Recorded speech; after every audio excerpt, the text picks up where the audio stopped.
Le ministre malien de l'Industrie et du Commerce demande à la Chine des comptes sur la filière de l'usine de sucre installée au Mali. C'est pas normal que les textes soient écrits en chinois. C'est pas normal que les comptables se retrouvent en Chine. C'est ça, on dit un pays, la famille. Regardez la vidéo. Vous allez comprendre que c'est du sérieux dans ce pays, que c'est des hommes qui vivent dans ce pays. C'est pas comme dans certains pays. Regardez la vidéo. On ne rembourse pas correctement l'emprunt à elle rétrocédé par l'État du Mali.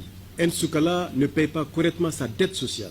Et pourtant, N'Soukala a toujours bénéficié des exonérations de l'État du Mali. J'ai aussi relevé que N'Soukala n'a pas de procédure administrative et financière à jour qui permet d'assurer la mise en œuvre de la double signature sur les comptes. N'Soukala ne tient pas de comptabilité analytique.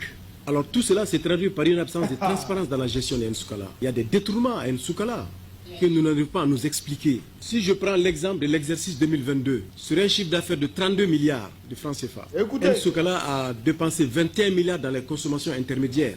Sur la base de cela, vous sortez avec une perte de 9 milliards de francs CFA.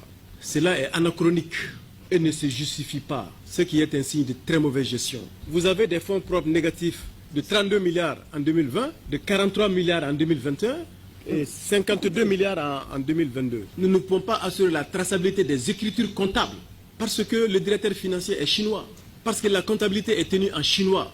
Mais qu'est-ce que vous voulez que les Maliens comprennent dans ça? Et la langue de travail au Mali, c'est le français. Il faut qu'on se dise la vérité. Aujourd'hui, il y a une rupture de confiance entre nous. N'Soukala ne représente pas pour le Mali une rentabilité économique parce que N'Soukala n'a pas respecté ses engagements en termes d'aménagement des terres. Désormais, le poste de directeur général va revenir au Mali. Le poste de directeur financier et comptable va venir au Mali. Et le poste de directeur technique revient aux Chinois. Il faut un programme d'aménagement des terres, il faut concevoir un programme d'aménagement des terres. Et sur la base de ça, N'Soukala, il faut présenter un programme d'activité pour produire 150 000 tonnes de sucre pour la campagne 2024-2025. Mais sur la situation de la faillite de N'Soukala, il faut que vous nous rendiez des comptes.